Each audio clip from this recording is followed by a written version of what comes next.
রাজকুমারের হাতটি ধরেছে এবং রাজকুমারটিকে নিয়ে গিয়েছে পরীদের দেশে। পরীদের দেশ আসলে কতই না সুন্দর হয়, তবে আমি তো আর পরী নই, কিন্তু এখানে এসে মনে হচ্ছিল আমি তো বোধহয় পরীদের দেশে এসেছি। যাই হোক, কল্পনার জগৎ থেকে ফিরে এসে একটু বাস্তবতায় ফিরে আসি। আজকে আমরা সবাই মিলে চলে এসেছি মালদ্বীপের প্রাইভেট আইল্যান্ডে। এই আইল্যান্ডের নাম ছিল সামসিয়াম অলহুবেলি, আর এই আইল্যান্ডে যেতে আমাদের পার কাপলের খরচ পড়েছে 21,600 টাকা। মাফুসি আইল্যান্ড থেকে এই আইল্যান্ডে যেতে হলে অবশ্যই কিন্তু পার পার্সনের একটা করে পাসপোর্টের হার্ড কপি লাগবে। তো যাই হোক, সকাল সকাল ঘুম থেকে উঠেই কিন্তু সবার আগে আমরা ব্রেকফাস্টটা কমপ্লিট করে নিই। তবে এই ব্রেকফাস্ট খাওয়ার আগেই কিন্তু আমি আজকে স্লিমিং টি খেয়ে নিয়েছি। সকাল সকাল ঘুম থেকে উঠেই কিন্তু এখন থেকে আমি প্রতিদিন এই স্লিমিং টিটা খেয়ে থাকি। আমাদের ছোট্ট ফারাজ বাবা হওয়ার পর থেকেই কিন্তু আমার স্বাস্থ্যটা পরিবর্তন হয়ে যায়। আগের তুলনায় কিন্তু অনেকটাই হেলদি হয়ে গিয়েছি, তাই আমি আমার ওজন কমানোর জন্য এই স্লিমিং টিটা খাচ্ছি। এর মূল কাজ হচ্ছে স্বাস্থ্যটাকে কমানো, আর এটা কিন্তু কোনো প্রকার সাইড ইফেক্টও নেই। সম্পূর্ণটাই কিন্তু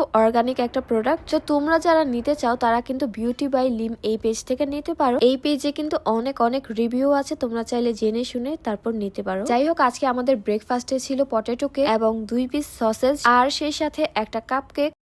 এছাড়াও তারা দিয়েছিল বয়েলড বেবি কর্ন। তবে আজকে আমরা এতটাই লেট করি, খাবারটাকে কোনো মতে টিস্যু দিয়ে পেঁচিয়ে পার্সেল করে নিয়ে যাই। এরপর রাস্তায় হাঁটতে হাঁটতে খেতে খেতে চলে যাই। মূলত এটা ছিল মাফুসি আইল্যান্ড, আর এই স্পিড বোট করে কিন্তু আমরা সেই প্রাইভেট আইল্যান্ডে চলে যাই। এই সানসিয়াম অলহুবেলি আইল্যান্ডটা কিন্তু সত্যি অনেক বেশি সুন্দর ছিল।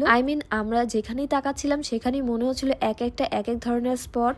আমাদের কিন্তু এই প্রাইভেট আইল্যান্ডে যেতে টোটাল ফি লেগেছিল 64,800 টাকা, আর আমরা টোটাল ছিলাম 6 জন। তো সেই ক্ষেত্রে পার পার্সন আমাদের খরচ গিয়েছে 10,800 টাকা। তবে হ্যাঁ, এখানে কিন্তু এক লোকেশন থেকে আরেক লোকেশনে যাওয়ার জন্য তারা কিন্তু আমাদেরকে বাস প্রোভাইড করেছিল। এরকম মিনি বাস কিন্তু এই আইল্যান্ডে অনেক বেশি ঘোরাফেরা করতে দেখা যায়। এরপরই আমরা চলে আসি এই সুন্দর জায়গাটাতে, আর এখানে আসার পরেই কিন্তু আমরা সবাই মিলে অনেক অনেক আনন্দ করি। তবে এই আনন্দটা কিন্তু আমাদের জন্য বেশিক্ষণ স্টেও করেনি। করেই একটু পর আবার ওয়েদারের মুড সুইং হয় আমার হাজবেন্ডের মতো। মুহূর্তের মাঝেই হঠাৎ করে বাতাস এবং বৃষ্টি দুইটাই আসা শুরু করে দেয়। একে তো ওয়েদার চেঞ্জ হয়ে গিয়েছে, তার সাথে সাথে আমার স্বামীর মুডও চেঞ্জ হয়ে গিয়েছে। এরপর আমিও শুরু করে দিই তার সাথে। আপনারা তো সবাই হয়তো বা ভাবেন আমরা আসলে অনেক রোমান্টিক, কিন্তু বাস্তবতা হচ্ছে এই যে এরকম, এই মিষ্টি এই ঝাল। তবে আমাদের এই ঝগড়াগুলো কিন্তু আবার 5 মিনিটের ভিতরেই সেরে যায়। তো ঝগড়া লাগার কিছুক্ষণ পরে হালকা পাতলা করে আমি তার সাথে মিলতে শুরু করে দিই। পরবর্তীতে আমাদের মাঝে পুরোপুরি মিল হয়ে যায়।